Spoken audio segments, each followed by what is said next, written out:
하가랴의 아들 느헤미야의 말이라. 아닥사스다 왕 제20년 기스루월에 내가 수산궁에 있는데 내 형제들 가운데 하나인 하나니가 두어 사람과 함께 유다에서 내게 이르렀기로 내가 그 사로잡힘을 면하고 남아있는 유다와 예루살렘 사람들이 형편을 물은즉 그들이 내게 이르되 사로잡힘을 면하고 남아있는 자들이 그 지방 거기에서 큰 환난을 당하고 능력을 받으며 예루살렘 성은 무너지고 성문들은 불탔다 하는지라.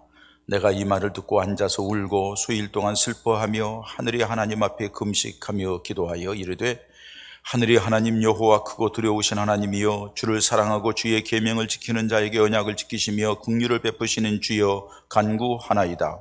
이제 종이 주의 종들인 이스라엘 자손을 위하여 주야로 기도하며 우리 이스라엘 자손이 주께 범죄한 죄들을 자복하오니 주는 귀를 기울이시며 눈을 여시사 종의 기도를 들으시옵소서. 나와 내 아버지의 집이 범죄하여 주를 향하여 크게 악을 행하여 주께서 주의 종 모세에게 명령하신 계명과 율례와 규례를 지키지 아니하였나이다. 옛적에 주께서 주의 종 모세에게 명령하여 이르시되 만일 너희가 범죄하면 내가 너희를 여러 나라 가운데에 흩을 것이요 만일 내게로 돌아와 내 계명을 지켜 행하면 너희 쫓긴 자가 하늘 끝에 있을지라도 내가 거기서부터 그들을 모아 내 이름을 두려고 택한 곳에 돌아오게 하리라 하신 말씀을 이제 청하건대 기억하옵소서. 이들은 주께서 일찍이 큰 권능과 강한 손으로 구속하신 주의 종들이요 주의 백성이니이다.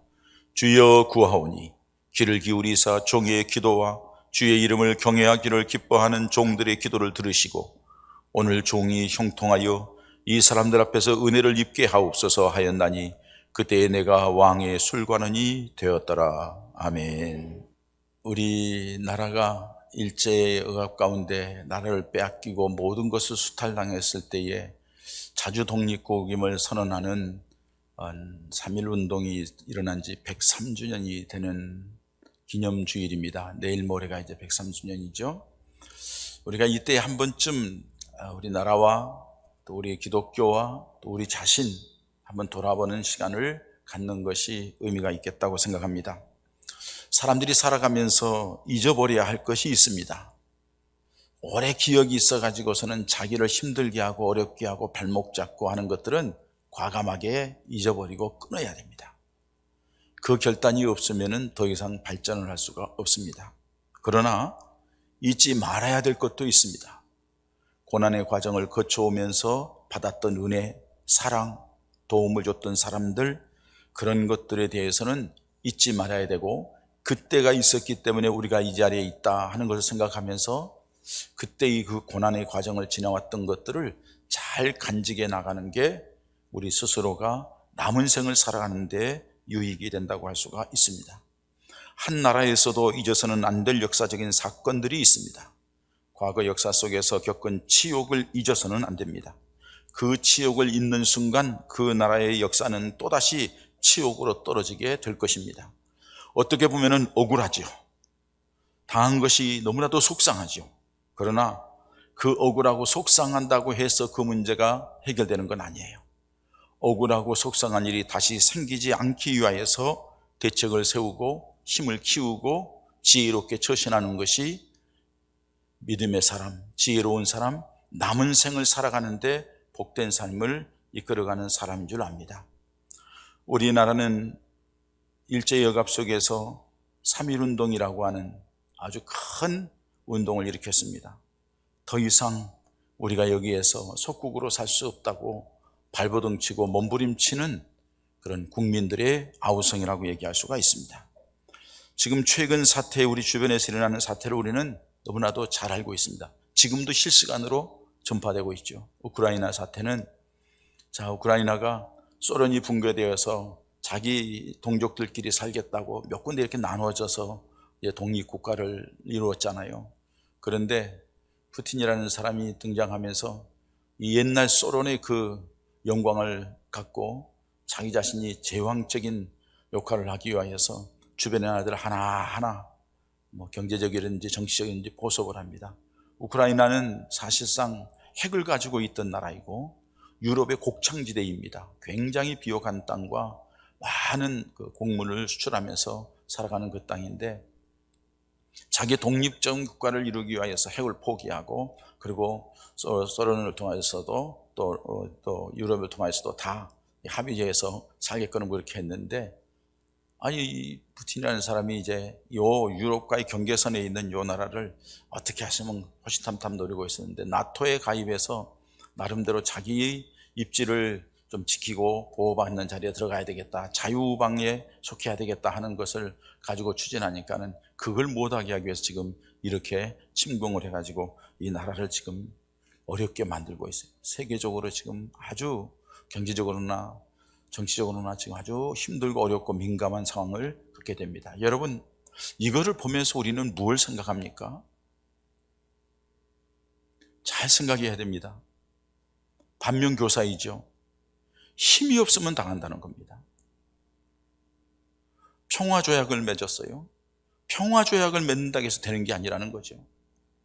여러분, 월남과 월맹이 치열하게 싸웠어요. 그러다가 이제 미국이 더 이상 여론도 좋지 않고 힘드니까 평화조약을 맺자. 평화조약을 맺자마자 미군 철수하자마자 공산화됐어요. 그런 역사적인 사건이 몇 건 더 있습니다. 우리나라도 평화조약 맺자입니다. 자, 평화조약 맺으면은요, 미군 철수하고 유엔군 떠나면은요, 여러분 어떻게 될 것 같아요? 안전할 것 같아요? 잘 살 것 같아요? 우리는 아무것도 가지고 있는 게 없는데 정신 똑바로 차려야 됩니다. 총회장이 미국에서 있는 분들이 우리 기독교를 대표한 우리 통합총회장님과 대화를 나누겠다고 저한테 그러더라고요. 이게 평화조약에 대해서 얘기를 한다는데 어떻게 쓰면 좋겠습니까? 하고서 나오고 대화인데, 총회장님, 평화조약 좋습니다. 하자고 하십시오. 그러나 선행 조건이 있습니다. 비핵화부터 하면은 평화조약 한다고 하십시오. 핵을 처치하고 다 무기를 내려놓고, 그리고 양쪽이 평화조약에서 물러나고 함께 어우러져 살 수 있는 통일된 대한민국을 만든다면 얼마나 좋겠어요. 통일을 원하지 않는 게 아니잖아요. 평화를 원하지 않는 게 아니잖아요. 평화를 원한다고 해서 원해지는 게 아니잖아요. 힘이 없으면 어느 순간에 평화조약이 휴지조각이 되어버리고 마는 거예요. 지금 우크라이나 사태가 우리에게 극명하게 보여주는 거죠. 너무나도 안타까운 거예요.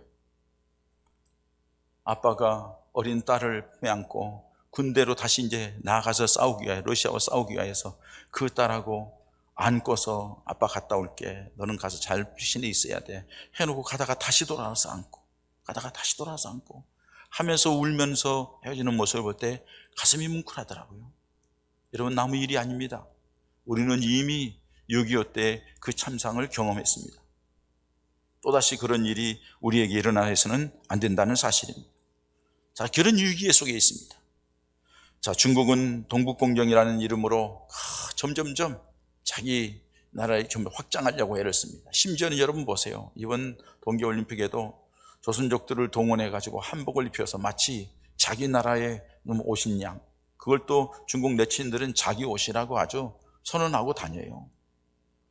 문화적으로 침공하려고 하는 거죠.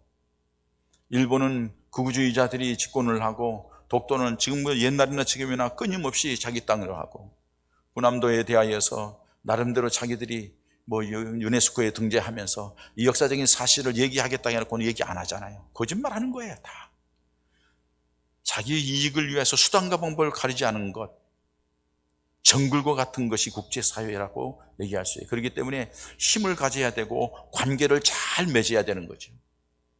우리나라가 해방 이후에 6.25 전쟁 때 정말로 풍전등화 같이 남쪽에 조금 남았는데, 그래도 이승만 박사가 외교력을 동원해가지고 유엔군을 끌어당기고, 그리고 그 힘을 잘 이용을 하고, 그 뒤에 끝나 휴전한 뒤에 다 나가겠다는 것, 못 나가게 만들어 놓고 제도적으로 만들어 놓고 했던 건 뛰어난 정치력이죠. 그렇지 않았으면 이미 공산화됐어요.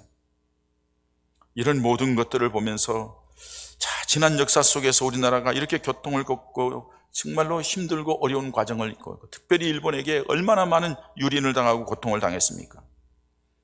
오늘날 우리 국민들이 이런 과거에 대하여서 별로 관심이 없는 듯합니다.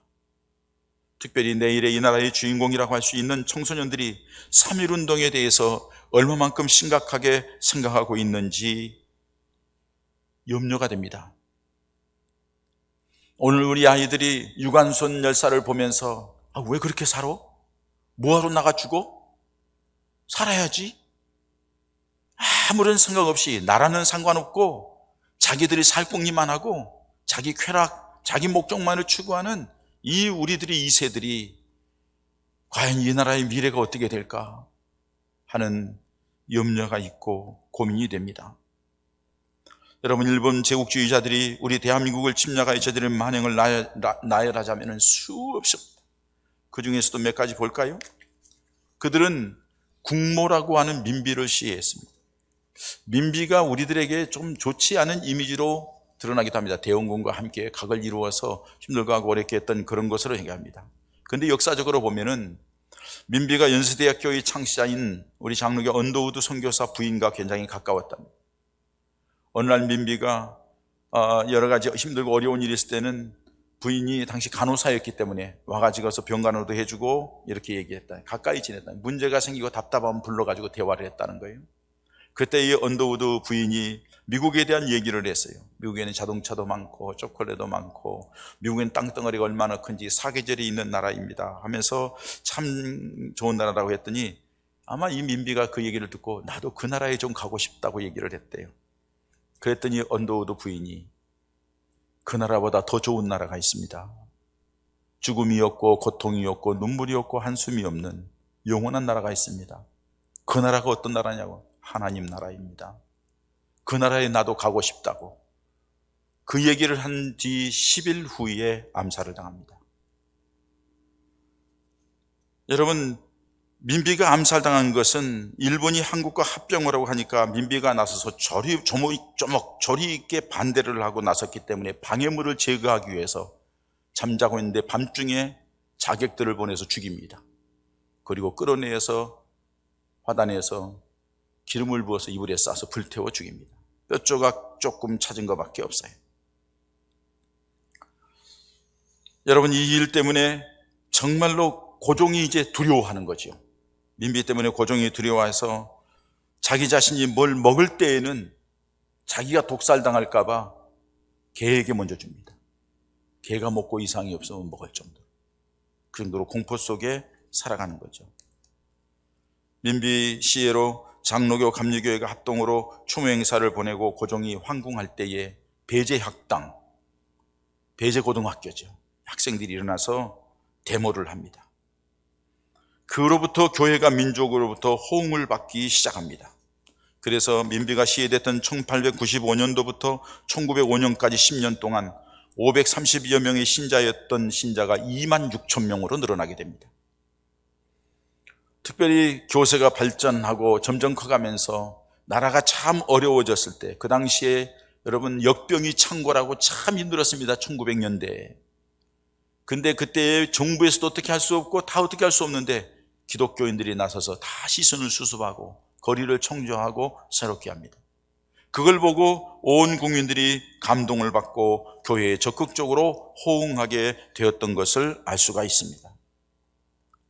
여러분, 이렇게 해서 민비뿐만 아니라 하여간 이 교회를 얼마나만큼 힘들게 했습니까? 창씨 개명을 했고 징병과 징용을 했고, 그리고 지금도 여러분들 서러운 게 이제 몇 명 남지 않았는데 위안바들을 끌어다가 여자 우리나라의 귀한 딸들, 어린 딸들을 창기처럼 부렸잖아요. 조금도 뉘우침이 없잖아요. 해결할 기미도 보이지 않아요. 정부에서 하는 것들을 보면은 모든 자원을 수탈해 갔습니다. 심지어는 교회의 종까지 다 가져갔죠. 집에 있는 녹그릇까지 다 가져갔어요. 총알 만든다고. 어르신들은 알 거예요. 국어를 쓰지 못하게 만들었습니다. 국어를 쓰면은 선생님이 자격을 박탈했고 다 일본어로 강의를 하게 했습니다. 나라 없는 서러움에 국민들은 멸시와 천대, 짓밟힘을 당했습니다. 수없는 거죠, 이 일이. 그 중에서도 가장 큰 피해를 입은 것이 기독교인들입니다. 가장 먼저는 우상을 섬기라는 겁니다. 신사를 만들어 놓고 절하는 겁니다. 그것을 반대하고 신앙을 지켰던 믿음의 선조들이 형장의 이슬로 순교를 당했습니다. 이런 압제에서 견딜 수 없을 뿐만 아니라 민족 자존감을 지키기 위하여서 독립운동과 자주 평화를 얻기 위한 교회 중심으로 일어난 운동이 1919년 3.1 운동입니다. 이 3.1운동과 한국교회는 밀접한 관계가 있습니다. 당시에 모임을 가질 수가 없어요. 몇 명이 모이면은 반정부 활동한다, 일본 정부에 반기를 든다 해가지고서는 모일 수가 없었어요. 그런데 교회는 공식적으로 모임이니까는 뭘 해도 모이는 거예요. 그러니까 교회 거점으로 해가지고서 연결 점조식을 하는 거죠. 교회끼리 연결 통하는 거예요. 교회에서 태극기를 만들어서 교회마다 배부하고, 그래서 3.1운동에 한꺼번에 일어나게 된 거예요. 무엇보다도 3.1운동을 주관한 33명 가운데 기독교인 16명이라는 건 잘 아시는 사실이죠. 33명이 서명을 했지만 비서명자가 48명인데 48명의 비서명자 가운데 24명이 기독교인이에요. 당시 기독교인 수는 3만 명이 되지 못했어요. 그 당시 전체 인구가 1700만이었습니다. 기독교 인구는 2%도 되지 않았어요. 그럼에도 불구하고 교회를 중심으로 해서 나라를 살려야 된다고 분연히 일어났던 것을 알 수가 있습니다. 3.1운동으로 인해 교회가 얼마만큼 피해를 받는가를 보면 잘 알 수가 있습니다. 전파된 교회가 17곳이에요. 여러분들 잘 알다시피 우리가 잘 아는 제합리교회가 그 대표적인 케이스이죠.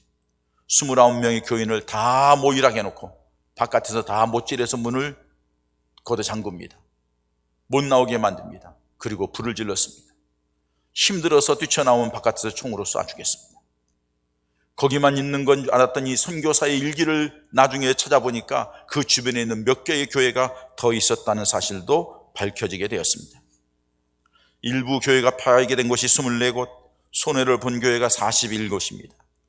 이 운동으로 체포된 사람의 수가 3,426명인데 불교와 천도교인을 합하면은 두 종교가 합해도 1,556명이에요. 배가 넘는 것이 우리 기독교인이에요. 당시 장로교 총회에 보고한 것을 보면 체포된 장로교 목사와 장로가 134명이고 기독교 지도자가 202명이고 사살된 자가 41명이라고 보고되고 있습니다. 이렇게 민족이 암울할 때 우리 교회와 기독교 지도자들이 그리고 교회 성도들이 민족의 아픔에 동참했다는 것입니다. 그래서 이 나라 이 민족을 지금까지 끌어오게 되었다는 거예요. 그런데 불행하게도 우리 민족들이 점점 과거의 식민지 고통을 잊어버리고 살아가는 것이 염려입니다. 역사의식이 없는 민족, 지난날의 지배를 받던 고통을 잊어버린 민족은 다시 고통과 슬픔 속에 빠질 것이 분명합니다. 우리 3.1절 103주년을 맞아서 우리 그리스도인들이 우리나라의 과거의 고난을 상기하면서 다시 애국심을 집회해야 합니다. 여러분, 그 애국심 가운데 중요한 것은 반드시 투표에 참여해야 됩니다. 국민에게 주어진 것이 참정권이기 때문에 그렇습니다. 마음에 두 사람 다 안 든다고요? 그래서 안 찍겠다고요?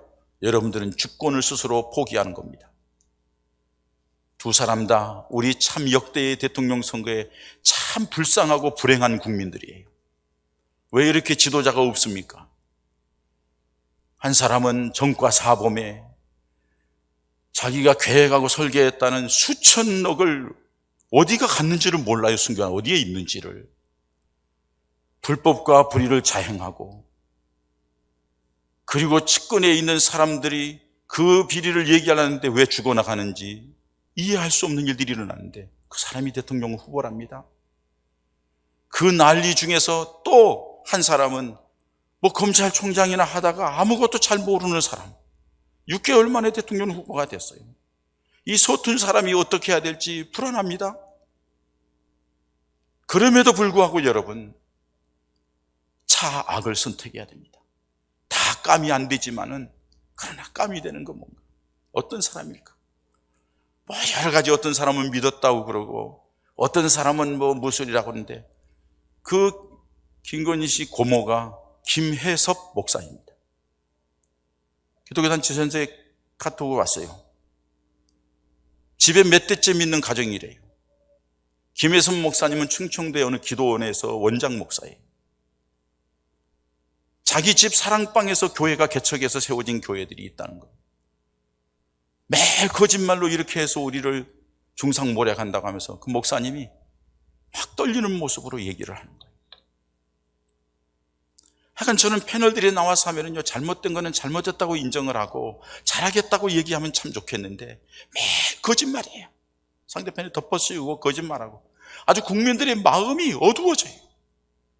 그러니까 그걸 보는 국민들도 다 무슨 일 생기면 거짓말만 해요. 덮어씌워. 왜? 지도자가 그러니까. 너무 안타까워요. 제가 윤석열 만난다고 총회장에 있을 때 전도하십시오. 가서 얘기를 했대요. 그러더래요, 목사님. 저는 어렸을 때부터 교회 다녔습니다.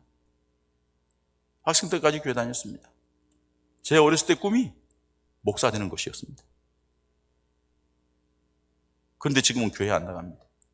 자, 그 얘기를 듣고서는요, 그래서 이제 얘기를 했대요. 그래도 다 종교 좋지만은 그래도 생명의 종교는 기독교다. 선택하시려면 반드시 예수 믿으셔야 된다 하고 얘기를 했대요. 제가 그 얘기를 들으면서요, 왜 그렇게 만들었을까? 여러분, 교회의 책임입니다. 목사의 책임입니다. 장로들의 책임입니다. 교회에서 못 볼 걸 보여주니까, 제대로 되지 못한 거룩성이 사라지니까 믿음 생활했던 사람도 등 돌리는 거예요.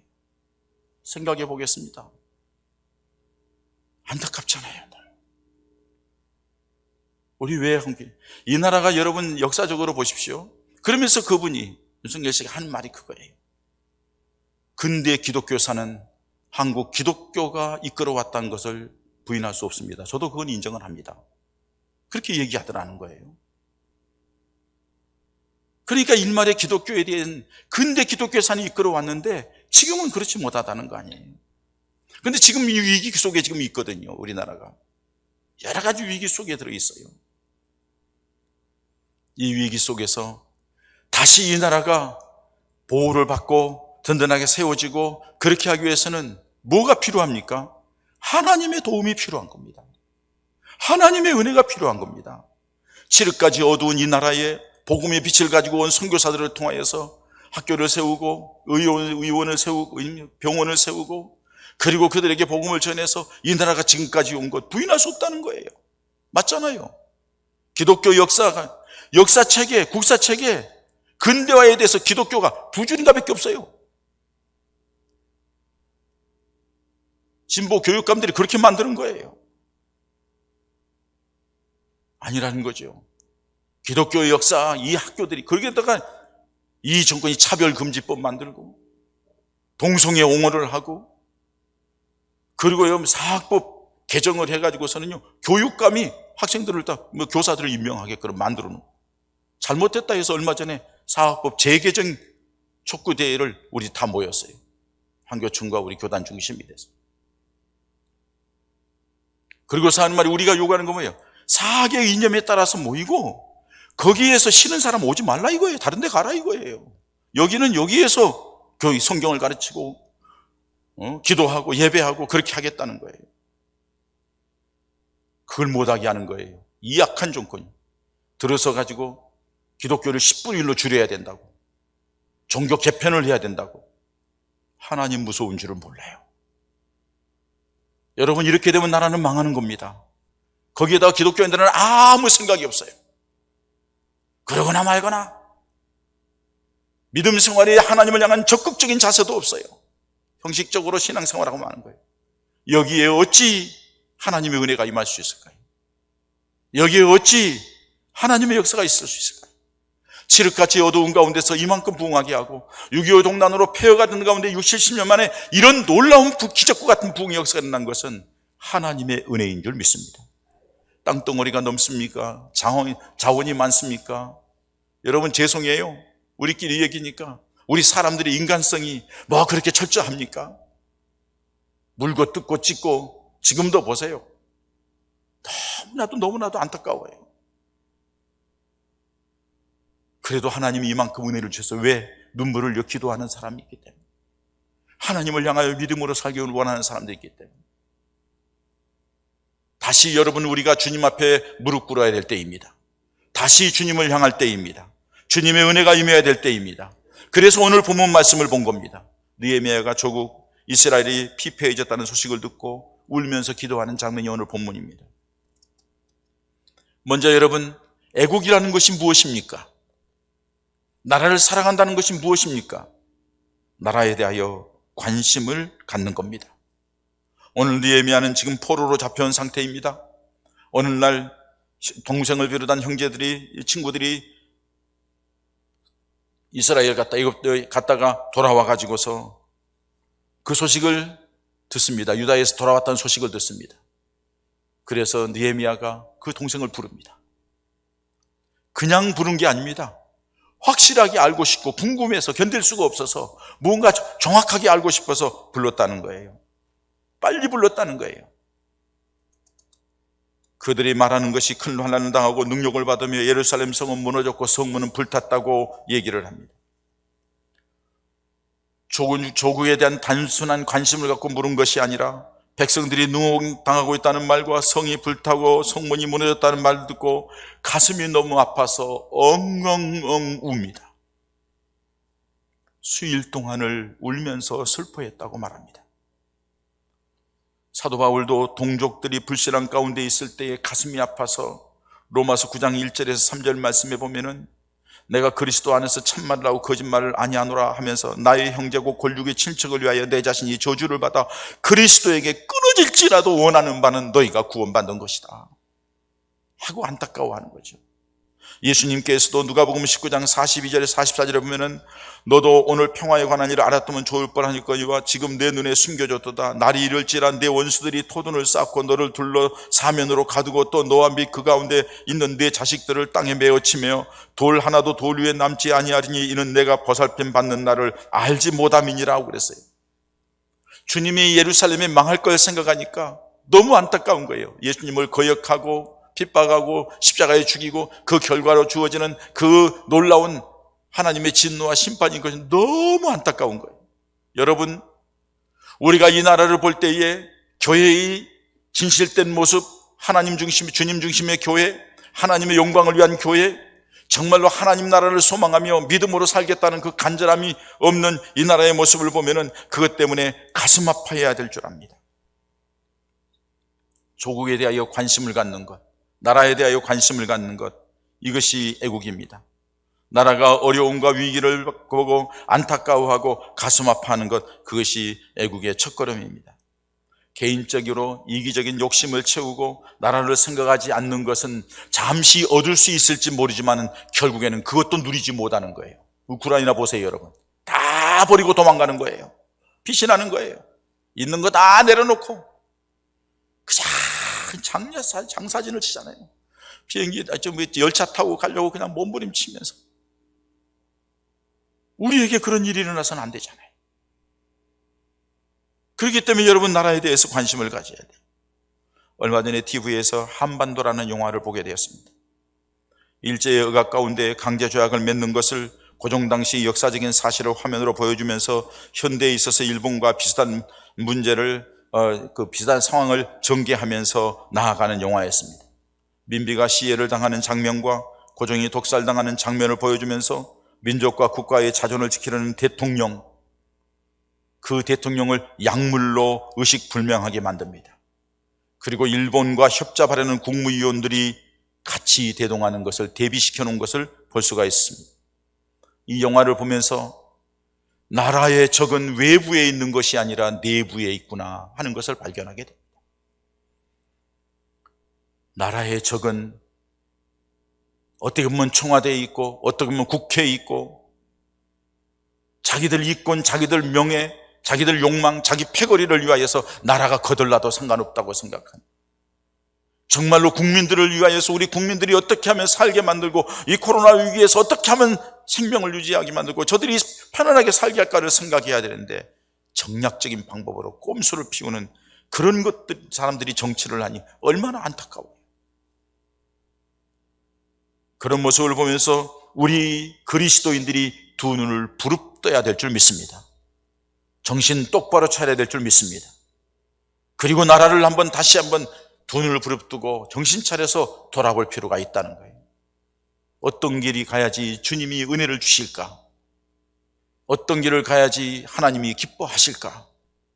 선택하는 거며 모든 거며 여러분 믿음 안에서 잘 하셔야 된다는 겁니다.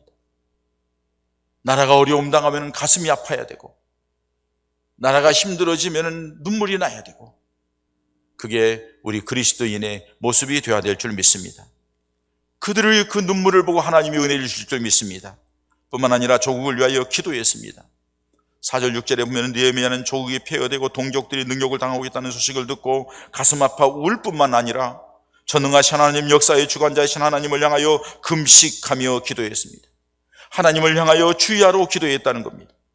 6절에 이제 종이 주의 종들인 이스라엘 자손을 위하여 주의하러 기도하오며 우리 이스라엘 자손이 주께 범죄한 죄들을 잡아가오니 주는 귀를 기울이시고 눈을 여시고서 종의 기도를 들어달라고, 자기 동족의 죄를 대신하여 중복 기도하며 울며 회개하는 기도를 올렸습니다. 출애굽기 32장 31절 32절에 보면은 모세가 중복 기도하는 장면이 나옵니다. 이스라엘 백성들이 금송아지를 만들어서 범죄하여서 하나님이 진노하여서 멸하겠다 하니까는 하나님께 모세가 기도합니다. 슬프도소이다. 이 백성이 자기들을 위하여 금신을 만들어 싸우니 큰 죄를 범하였나이다. 그러나 이제 그들이 죄를 사하시옵소서. 그렇지 아니하시면 원컨대 주께서 기록하신 책에서 내 이름을 지워버려 주옵소서. 내 이름이 지워질지라도 이 백성을 살려달라고.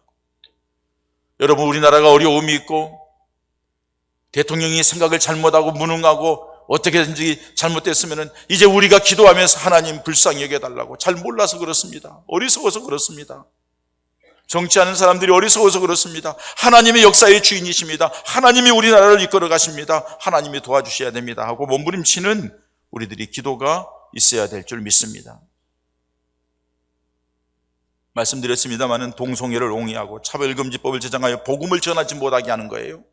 차별금지법은 사학법을 개정하여서 학교에서 예배를 드리고 성경교육을 못하게 하는 거예요. 교회를 박해하려고 겉모술수를 수없이 쓰고 있어요. 청와대 핵심의 자리에서 기독교를 10%로 줄여야 된다고 얘기할 얘기가 회의에서 나올 정도면 이게 얼마나 충격적인 일이에요. 나라가 위기에 휩싸이든지 심각한 문제나 어려움이 생겼을 때에 그 문제를 놓고 나라와 민족을 위하여 금식하며 주의 아래 간절히 기도하는 자세. 왜 그래야 됩니까? 역사의 주관자가 하나님이시기 때문에, 이 나라의 흥명성쇠가 하나님의 손에 있기 때문에 우리는 깨어 기도해야 되고, 국민들이 할 수 있는 건 뭐예요? 투표권이, 참정권이. 그래서 나라를 주님이 기뻐하는 나라로 이끌어가야 될 줄 믿습니다. 마지막으로 여러분, 하나님께서 은혜를 주시는 것은 오늘 성경에 있는 말씀대로 하나님을 경외하고 말씀대로 살아갈 때 하나님께서 그 땅에 복을 주신다고 말씀하는 거예요. 느헤미야가 말합니다. 이스라엘 백성들이 범죄함으로 망하게 되었고 포로가 되었고 예루살렘 성이 무너지고 성문이 불탔습니다.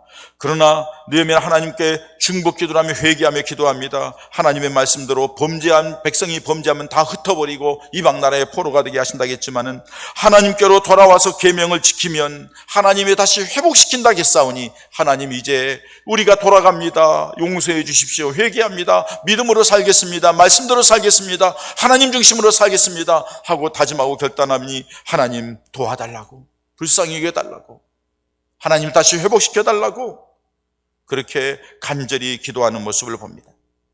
여러분, 이 모습은 오늘 우리 예본 가족들의 모습, 우리 한국 기독교인들의 모습이 되어야 될 줄 믿습니다.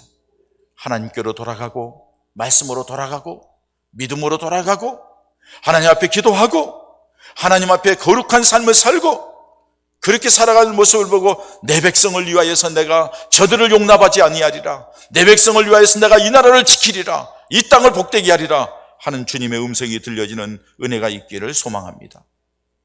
사랑하는 여러분, 나라에 대하여 관심을 가집시다.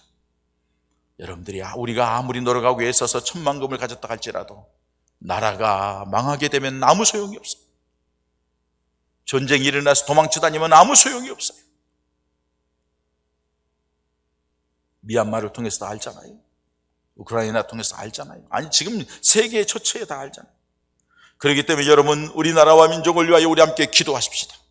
하나님 불쌍히 여겨달라고, 하나님 도와달라고. 저들이 죄악 가운데 계획을 하고 일한다 할지라도 악인의 계획은 하나님께서 거룩하지 않으면 헛것이라고 말씀했사오니 주여 우리 기도를 들으시고 이 땅에 은혜를 베풀어 달라고.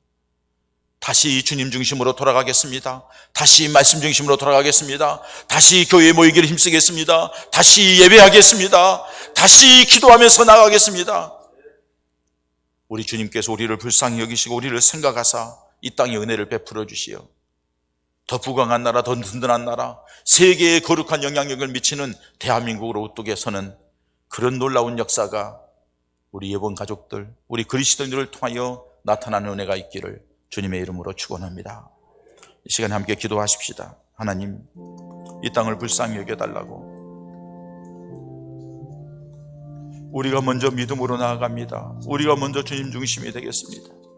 우리가 먼저 하나님 말씀에 순종하고 우리가 먼저 빛과 소금된 사명을 감당하며 우리 교회가 앞장서서 이 나라를 짊어지는 역할을 감당하겠으니 우리를 불쌍히 여겨달라고. 우리 함께 기도하십시다. 아버지 하나님 감사합니다. 우리를 불쌍히 여겨주시옵소서. 지지 못하는 개처럼 아무런 말도 못하고 그저 우리 개인적인 욕망과 삶을 위하여 그렇다 안타까움이 있습니다. 이제 주님을 바라보며 나아가오니 주여 우리를 불쌍히 여기시고 우리 가운데 능력 가운데 이끌어주시고 성령을 역사해 주시옵소서. 하나님 도우시고 인도하시고 붙들어 주시옵소서.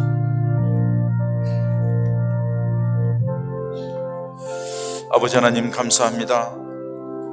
오늘 3.1절 기념 주일을 맞이하여서 예배하며 주님의 말씀을 들었습니다. 하나님의 말씀을 보니 느헤미야 한 사람이 그 처절한 기도로 말미암아 하나님이 은혜를 베풀어 주셨던 것처럼 하나님께서 우리 예번 가족들이 우리 하나님을 믿는 믿음 안에 굳게 서서 주님을 바라보며 애통하며 기도하게 하시고 우리가 하나님의 말씀대로 바르게 살고 예배하며 기도하는 삶을 살았더니 하나님이 우리를 불쌍히 여기사 우리를 생각하사 이 땅에 평화를 주시고 이 땅이 부강하게 하시고 이 땅에 세상을 향하여 복음을 전하는 선교국이 되게 하시고 하나님의 영광을 드리는 200나라가 될 수 있도록 하나님 은혜를 베풀어 주시옵소서. 우리로 하여금 나라를 생각하게 하시고 기도하게 하시고 더 믿음으로 무장하여 우리 주님께서 이 땅을 다스리셔서 큰 역사, 세계적으로 우뚝 선 대한민국 되게 하여 주시옵소서. 예수님의 이름으로 기도합니다. 아멘.